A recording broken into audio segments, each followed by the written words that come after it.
I'm going to be talking to Nisga'a Nation President Eva Clayton about a new LNG project on the north coast of British Columbia. The initial project description has been filed with the governments of BC and Canada, and we'll be talking about that. Welcome to the interview, Eva. Thank you for having me, Mark. My name is Eva Clayton. I'm the president for the Nisga'a Nation, and I will speak a bit about Ksylishim's LNG project. Excellent. Well, look, why don't we start with an overview of the project, please? Okay, to begin with, the Nisga'a Nation has been actively pursuing LNG development since 2014. So it's been in the works for quite some time. What the nation wants to do is bring in sustainable activity, not only for the Nass Valley, but for the region. And we see this as a way to bring prosperity to the region, Northwest, the North, for all to benefit from. Right. Does the project include community benefit agreements, work and employment agreements, training agreements, those sorts of things? That would be coming. It's too early in the stages right now for me to even speak about those kind of agreements that would be forthcoming, because there's a lot of moving parts in the overall project. Now, my understanding is this is a very large project, 12 million tons a year, and $55 billion. That's a very, very large project. But you have two partners, the Rockies LNG, which are natural gas producers, and Western LNG, which is a Texas-based LNG developer.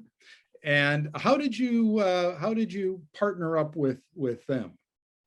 We as I stated, over the years since 2014, the Nisga'a Nation has been actively pursuing, and that included seeking potential partners. And the nation was successful in reaching out to LNG and Western. Right, and then now you're located north of Prince Rupert and Kitimat, so it sounds like you have easy access to port. And do you anticipate that a lot of this LNG will be exported to Asia? Yes, that's the anticipation. We see this, the location as key for a port for easy access to Asia. Now, what about greenhouse gas emissions? I mean, I understand that, the BC average is about 1/3%, which is quite low, actually. And your project has the objective of being net zero fairly quickly. Was that of a concern to the nation to make sure that this is a low emission kind of project? Yes, the nation has been quite concerned about the ever-changing climate.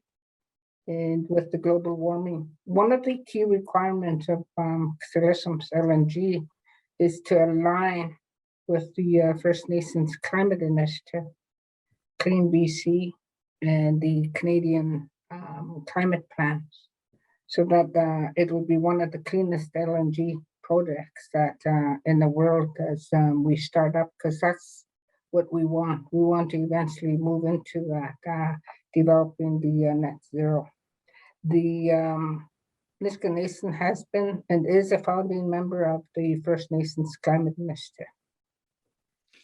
And I imagine there'll be a fair amount of discussion in the community, or have you already had meetings within the community, within the nation, to talk to members about what this means and address some of the issues?